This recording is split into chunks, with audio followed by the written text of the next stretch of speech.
পারে ইয়ার কারণে 40 কোটি টাকা আজি ধনধার্য করা হয়েছে। আর আমার 4 নাম্বার গ্যারেন্টি হল 50 কোটি টাকার দ্বারাই আমার বিটিসি অঞ্চলত যিমান গরিব দুখীয়া আছে আমি এখেতসকলক 5,000 ওপর আরম্ভ করে 50,000 লেকে টাকা দি পেলাই এখেতসকলে কোনোবা যদি বিজনেস কৰিছে, কোনোবা যদি বিজনেস কৰিব বিচাৰি আছে, কোনোবা পিঠা দোকান, কোনোবা কিবা কিবি দোকান এই বাজাৰত কৰি আছে, কোনোবা বজাৰত শাক পাচলি বিক্ৰি কৰি আছে, কোনোবা মাছ বিক্ৰি কৰি আছে, কোনোবা ব্ৰইলাৰ মুৰ্গী বিক্ৰি কৰি আছে, এই ক্ষুদ্ৰ ক্ষুদ্ৰ ব্যৱসায়ীসকলক আৰ্থিক অনুদান দি পেলাই যাতে এখেতসকলৰ বিজনেসটো ভালকে আগুৱাই লৈ যাব পাৰে ইয়াৰ কাৰণে 50 কোটি টাকা প্ৰতি বছৰত বাজেট কৰা হয়েছে। তো ইয়াৰ দ্বাৰাই আমাৰ এই ক্ষুদ্ৰ ক্ষুদ্ৰ ব্যবসায়ী আৰ আমাৰ গৰিব দুখীয়া বাইদেউসকল আমাৰ পুৰুষসকল যাতে আগুৱাই লৈ যাব পাৰে, সংসাৰটো ভালকে চলাই লৈ যাব পাৰে ইয়াৰ কাৰণে এই 50 কোটি টাকাটো বাজেট কৰা হয়েছে। ইয়াৰ লগতে আমাৰ যেটো লাস্ট এটি হল 10 কোটি টাকা আমাৰ বৃদ্ধসকলৰ কাৰণে, আমাৰ বয়োজ্যেষ্ঠ নাগৰিকসকলৰ কাৰণে। যি বয়োজ্যেষ্ঠ নাগরিকে 60 বছর অতিক্রম করিলে এখেতসকলে আজি মানে কোনোবা মানে শরীরটো বেয়া হয়, কারবা মানে মূৰৰ বিষ, কমৰৰ বিষ, হাতৰ বিষ, ভৰিৰ বিষ, অনেক কিবা কিবি ধৰণৰ বেমাৰ আজি বয়স হোৱাৰ লগে লগে আহি যায়, হয় না নহয়?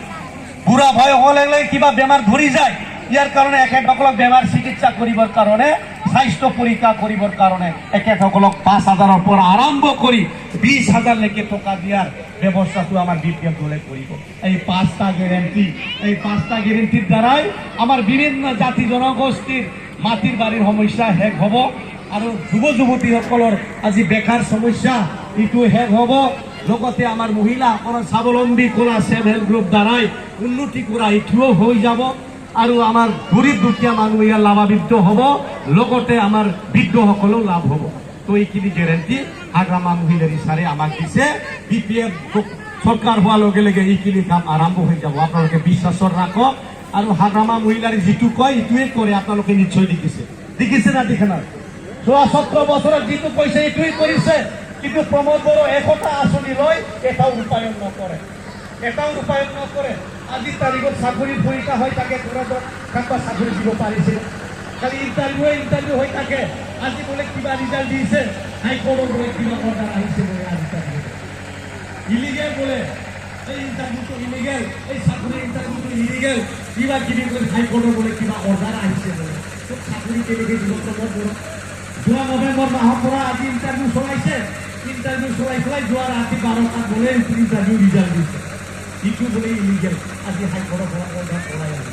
প্ৰমোদ বড় যি কৰিছে ইলিগেল কৰিছে, আইনগতভাৱে ইলিগেল। আজি সমাজক ঠকাইছে, আজি সব জাতি জনগোষ্ঠীক ঠকাইছে। আজি বলে 5টা জাতি আগুৱাই লৈ যাব কাৰণে কি বলে ভিজন ডকুমেন্ট বলে। আপোনালোকে চাইছে না নাই ভিজন ডকুমেন্ট কি কি লিখা আছে? চাইছে নেকি? বাইদেউ বলে চাইছে, কোনোবা আমাৰ জ্ঞানী ব্যক্তিসকলে চাইছে না কি কি লিখা আছে? ইয়াত একো লিখা নাই, মাত্ৰ কোনোবা ৰাজবংশী জাতি, সান্তালী জাতি, আদিবাসী জাতি, মাইনরিটি জাতি, যিকোনো জাতি জনগোষ্ঠী এখেতসকলক কিবা এটা বলে মিউজিয়াম বনাব, 20 লাখ টাকা দিয়ে বাজেট করা হব।